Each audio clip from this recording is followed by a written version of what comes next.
may be the sincerest form of flattery. It can. Hello there. I'm Helen Sadler, your Destiny Helper. Thank you for joining me once again. We are getting ready to go into a subject that many of you have inquired about. I want you to know that I really appreciate your emails and all of the beautiful letters I've received, and also your comment after each video. And some of the comments are so numerous. I wish I could respond to everyone, but I respond to the majority of your responses. So keep writing, keep responding and emailing me, and we will keep bringing the subjects that you are so interested in to the forefront. One of the things that you've been asking about is about mirroring. Tell me more about narcissistic mirroring. How does that affect me, and why does the narcissist do it? And before we go into that, I want to say that I would love for you to like and share this page. Many of people are needing the information, some of the friends, some of the people you know, and we can enlarge our community of knowledge and educating people concerning the relationship and the turmoil that they're going through, letting them know there is a way out. You don't have to feel trapped. It may take time, it may take strategy, but there is a relief that we can enjoy with strategy, with wisdom, right planning, right timing. All of that matters, especially those of you in narcissistic relationship and have children that are involved. You just can't pick up and leave, and I know that can be devastating, but there is a strategy here, because the children belong to the narcissist as well as you, and the court will acknowledge that no matter how abusive they are, because narcissism or NPD has to be proven medically in order for you to reverberate that into a court system. And many of you in the court system, please don't ever volunteer that information, because they usually turn out non-beneficial to you. So those of you who are writing me, please continue to write. Also, we have an empath summit or conference that is coming up October 24th. All empaths, we are calling you. This is an opportunity for you to register. You'll be able to do that next week. You'll be able to register. The conference is $80, and we would like for you to come join us. We would like to educate you on, many of you are asking the questions about being empath, and the empaths are at different levels. They're just not one set empath, all super empath, and everybody's not a super empath. A super empath is a mature individual. So I don't want to talk too much, because I would like to just totally elaborate at the conference. Dr. Carmen and Bryant and I, and she will be my guest speaker. We will spend 4 hours of information. We will get this information. We will take a break and come back to the forum, and we would like to invite you. Please feel free to register. The portal will be up next week. You can register. The conference is $80. Join us. And we will love to be instrumental in developing you as an empath, because you are very necessary in the earth. You are needed in the earth, and you are desired by empaths and so many other humanitarian feats that require your empathy and the capacity that you are able to sense, feel, identify, and absorb with the situation. Thank you so much, empath, for all of you who have joined me and are registering and writing me. Thank you so much. Now let's go into the subject matter. If you feel like you need to write me, please write me at destinyhelper12s@gmail.com. destinyhelper12s@gmail.com. Yes, we're still doing session. Are you still doing session? I am. And you can write me at destinyhelper12s@gmail.com, and we can get you on the books and schedule for your time. I'm booked, but if you let me know, we can make arrangements for you. Thank you so much for all of you that are experiencing session with me, and to see the freedom, just to see the comeback and see you coming back to your original self. Yes, I'm so excited about it. So let's talk about mirroring. What is that? Why do the narcissists do this? How does it affect you? What can you do about it? Does it always happen? The narcissist mirror, because usually the narcissist chooses what they're empty of. If they're empty of love, they're empty of care. They love empaths, because empaths, they feel, they absorb, they sense. They're very sensitive. They're more sensitive than a regular person, and they're more giving than a regular person. They will give try after try, endurance after endurance. So empaths are like that because they feel responsible for assisting you. And so the narcissist check out your level of endurance, and usually they have studied you sometime, probably up to a year or even 2 years before they even make a move. And there are times when the narcissists meet you, boom, and it's a hit right off. There's no observation moment. There's no time where they can observe you and recognize where you are. They meet you and it click. And that they can read your eyes, they can read your language. They're very good at body language. They read the energy level that you give off. And sometimes we give off this neediness. And so the narcissists look at how they meet you, how responsive you are in the beginning. And when you feel like you are giving, I mean, you can be with a narcissist for 1 week. You feel like you have known them for 15 years. That's how the relationship go, how quickly the relationship go. So what the narcissist does to you, the narcissist start mirroring the good things that you have. And they need to do this during the love bombing stage, because you love yourself more than you think. A lot of people think, I don't love myself, I don't hate myself. The narcissist introduce you to yourself through the mirror, because what you don't know is that you're mirroring the good, and the narcissist have the capacity to go in there and pull out even people with acute depression, dealing with PTSD, dealing with suicide tendency. They may be borderline cluster B personalities. The narcissist get with even the vulnerable narcissist. The narcissist knows how to go in and pull these traits out of you. You are so negative, many of you, to yourself. The narcissists know how to go in and take that negativity and turn that negativity around to their benefit, and they'll turn it around, and they do this by mirroring you. How does that happen? The narcissists study you. They study the way you move. They study the way you talk. And then if you notice them, they will even study the frequency of your language, the height of your voice, their soothing of your voice, because some of you need to be soothed. So the narcissists come in with this soothing voice, and it's almost hypnotizing, because I mean, it's just mesmerizing. You feel so soothing, so comforting when you are hearing them, and you go to an automatic calm, because they have picked up that need for calmness. And then if you're strong and you're on the move, then the narcissists become aggressive. They get into the aggressive, they get into your energy level, they get into your momentum, and they begin to mirror that. And you fall in love with it, because they are only reflecting what they have comprehended from you. And if you're slow pace and the narcissist is at great speed, and I mean they'll go get the narcissist will slow themselves down, all the way down, to mirror you. And what they mirroring is the best part of you. That's why the narcissist is thrilled with new supply, because the new supply make them seem like they're good. The new supply make them seem like they're kind. The new supply make them seem like they're loving, and they get ecstatic over the fact that you get ecstatic over what they're doing, and you fall head over heels with the narcissist that show you how much you love yourself. You just had nobody to open that up. You had nobody to reflect that, to mirror you that. You have nobody to show you how awesome you really are. But the narcissists, they are experts in taking a reflection and projecting it back to you. And so when you're looking at the narcissist, you're thinking how wonderful they are, how awesome they are.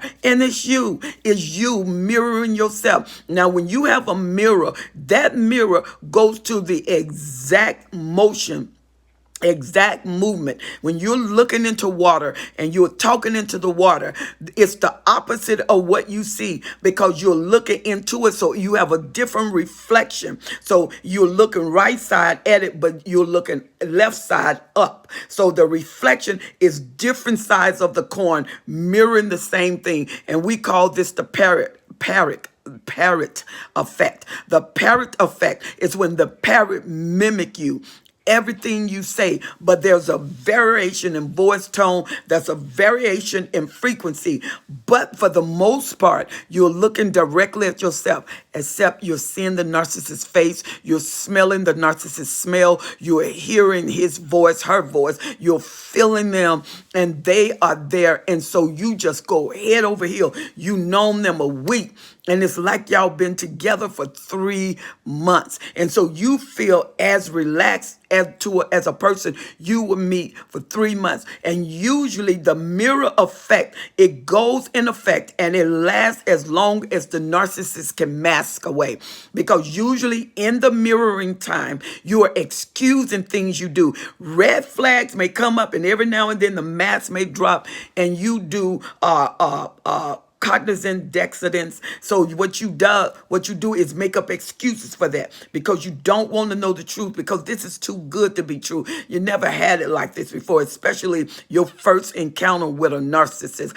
I mean, it's like going to Walt Disney. It's like being in a fairy tale land. You're floating instead of walking, and it is so impactful to you, that mirror effect, until you're glowing. And people say, man, you are glowing, you look so good, your makeup look good, I mean, your outcome and the way you are, and you were depressed but now you are happy. I mean, you can't wait to talk to the narcissist. You pull away from strategic moments, because you're not going to miss the moment to talk to the narcissist, and you're not going to let anybody interrupt that moment.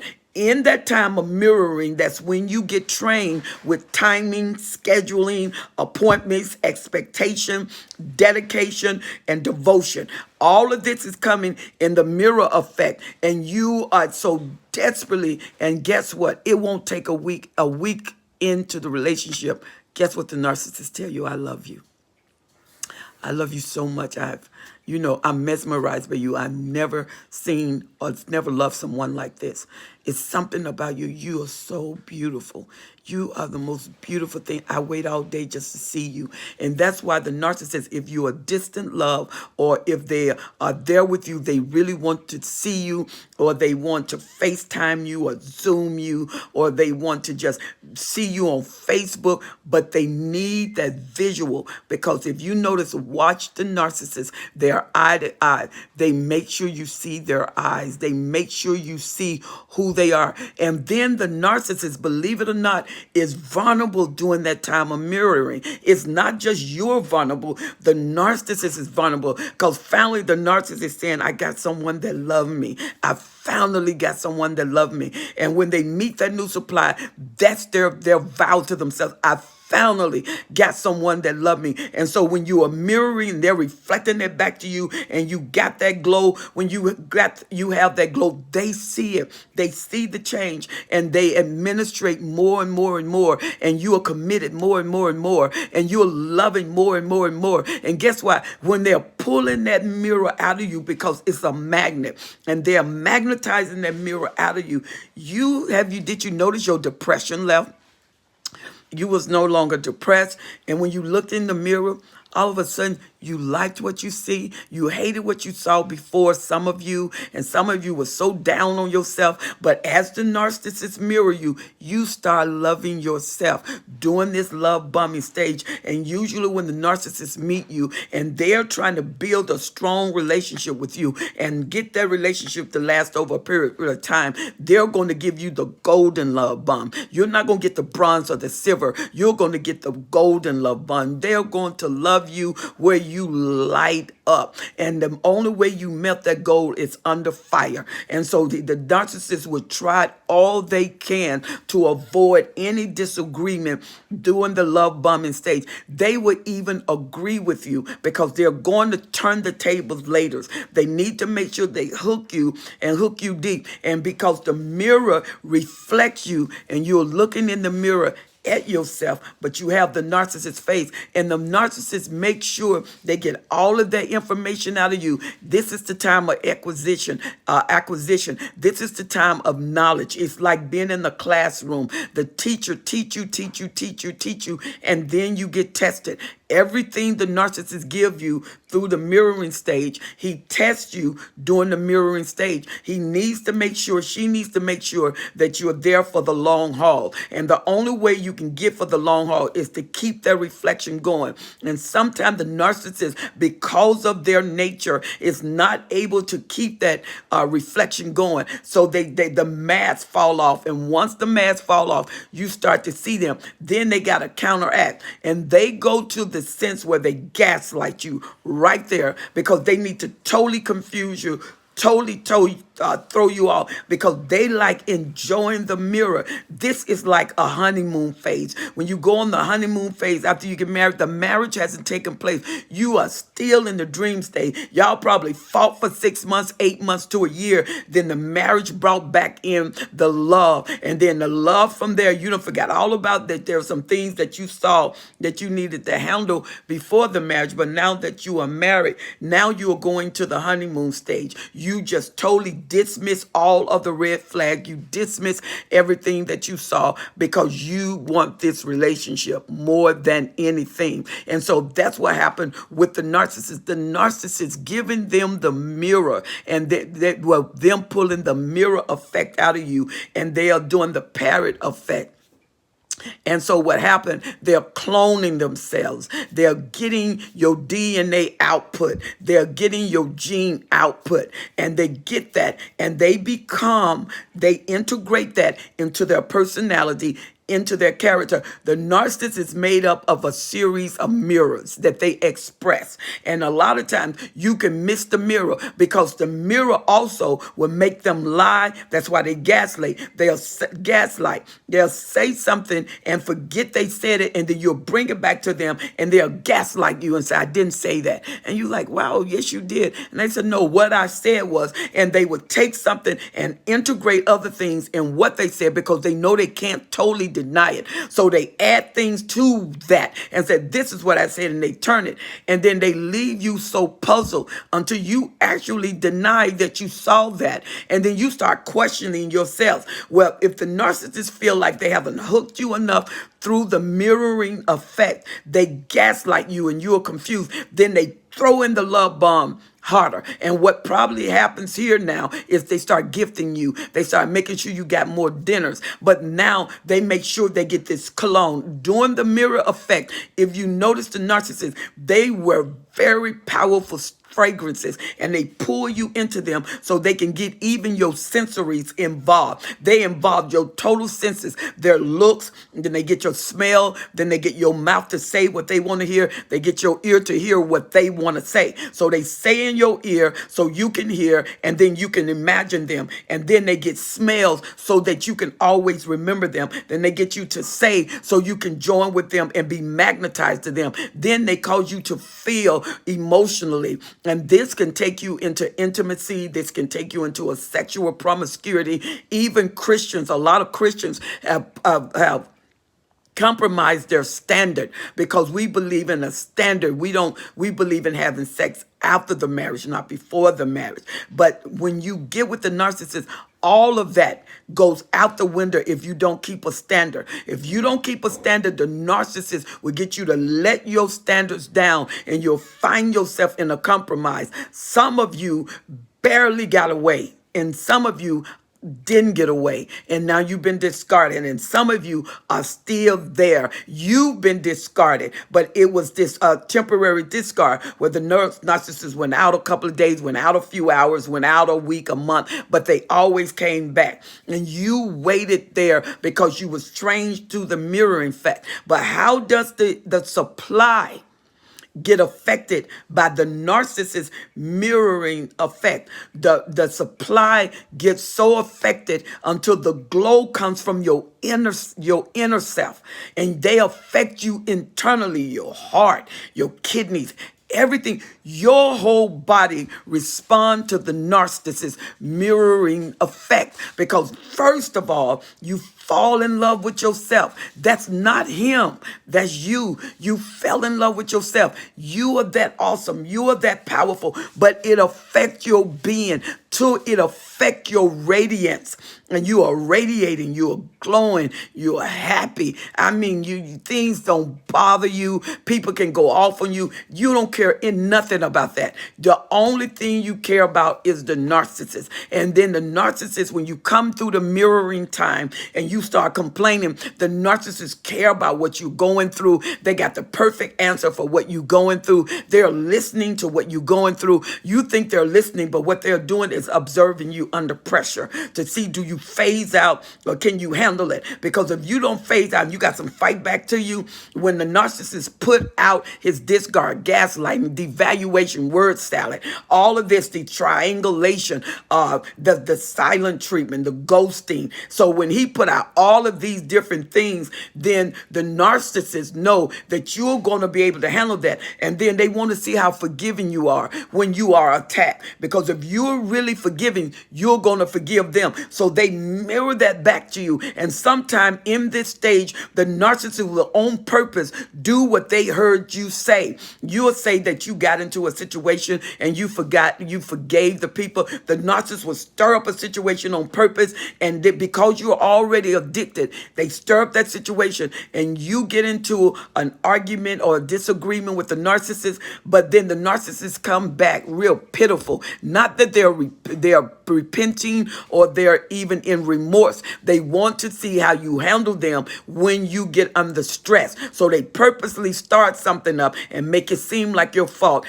Are you apologetic? You come in, you're apologetic, especially the empath.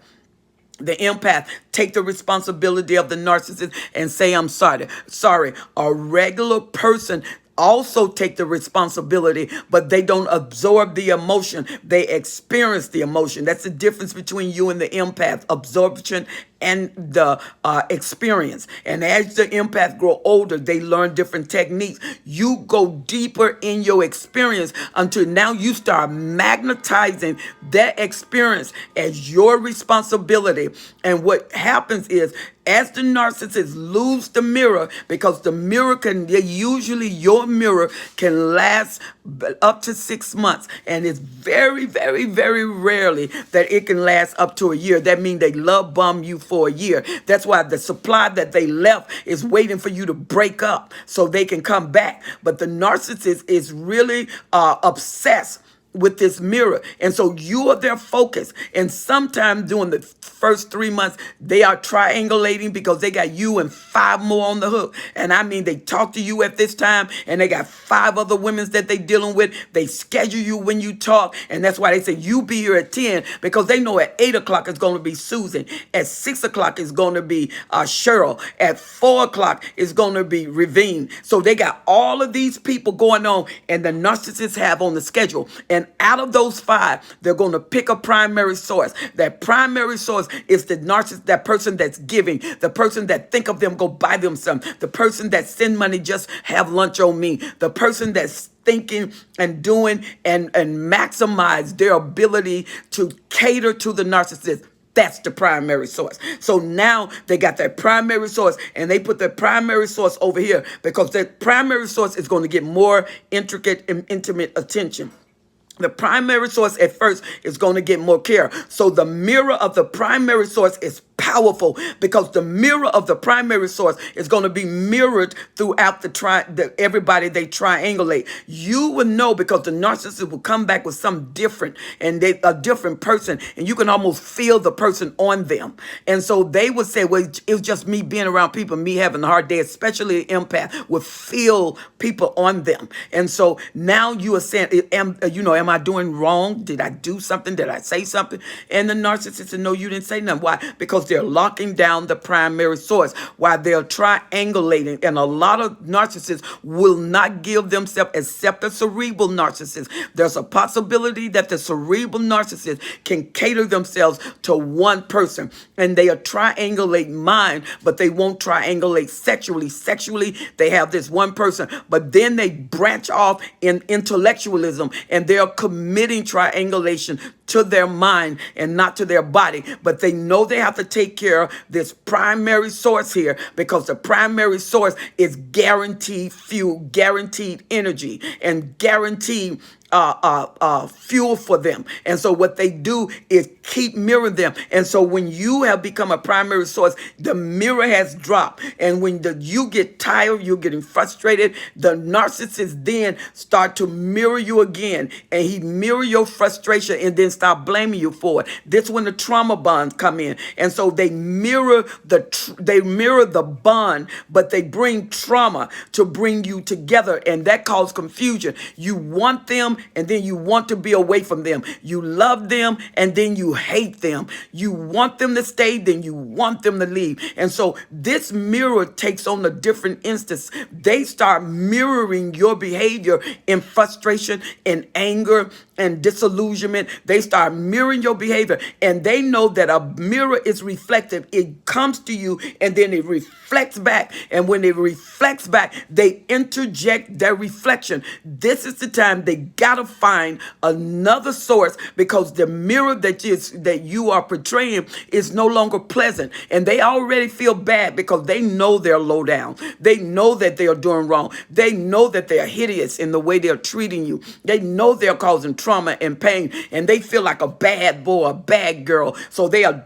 punishing themselves. So they go and get a new primary source, because the mask is off now. You know who they are, and you're angry and you are hostile. Now there's arguments. They don't want to be involved in that. So what they do is go start mirroring another source. They bring that mirror back home, and they're a different person. And then they want to mirror what they brought back as love, because now they need to love bomb you into another arena, because they're tired of arguing. Because what they need to do as a primary source to trauma bond, they need to get you to the high and let you drop, let you fall. And then they need you scratching for them, craving for them, wanting them, desperate for them, afraid of losing them. And this is when you notice that you should have walked out. You could have walked out, but you didn't.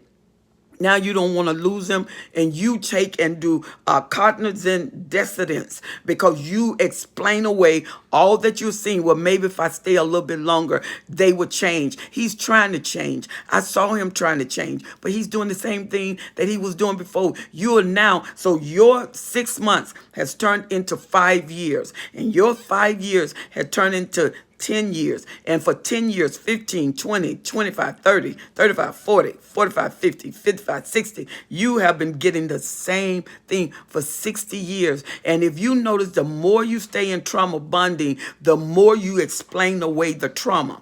And when you stay in that trauma bonding, you know that the mirrors are coming at different intervals now. They're not the same. And if you don't watch it, you start mirroring the narcissist and becoming what they are. And when you become what they are, you are now to the narcissist is going to get a permanent discard or a long-term discard, because you now are causing the narcissist to see themselves, and they don't want to see how bad they are and what they're doing. And a lot of narcissists that can't get rid of the relationship because of the job, the image, so they keep that person, their trauma bond, but they are being tormented in that house, in that relationship. And soon they get used to that. And usually the supply is faithful.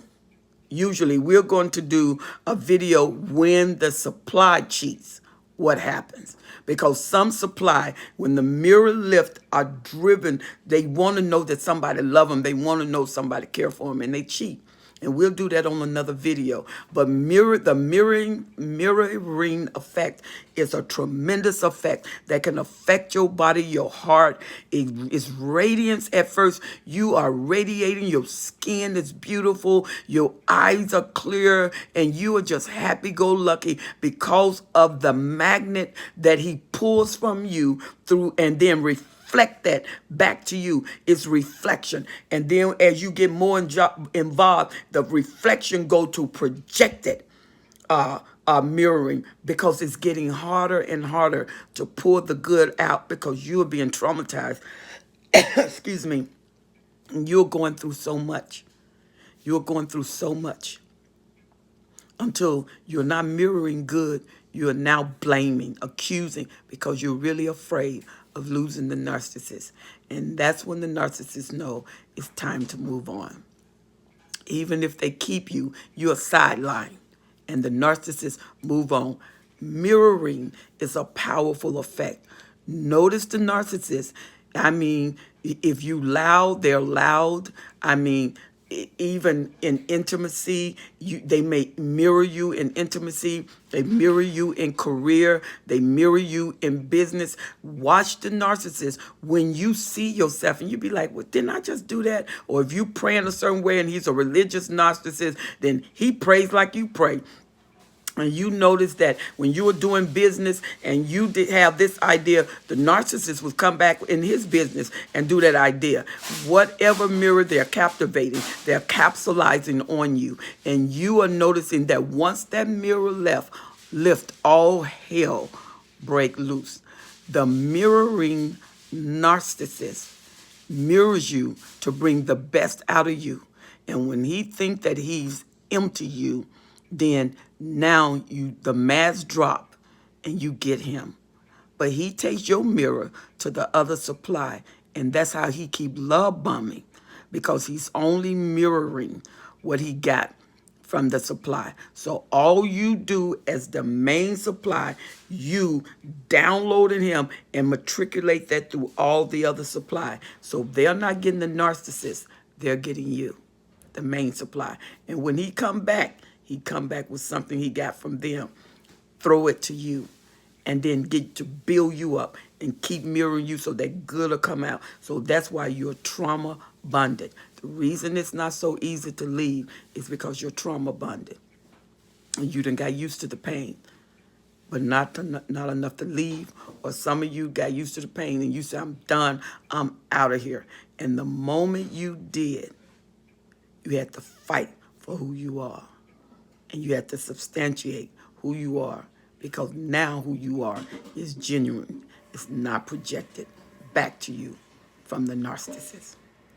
Well, I hope you have enjoyed this video and that you enjoyed the knowledge of this video. It's a little bit longer than my other videos, but I want you to take heed. Many of you that have answered the questions, I hope I've answered the questions, and we'll come back at another time and do another segment, because there's always more information to the information we release. Feel free to write me at destinyhelper12s@gmail.com, and don't forget to subscribe to my YouTube channel and push the button, the bell, and every time I do a video, you will get an alert. And remember, watch the narcissist, because you may see yourself, and guess what?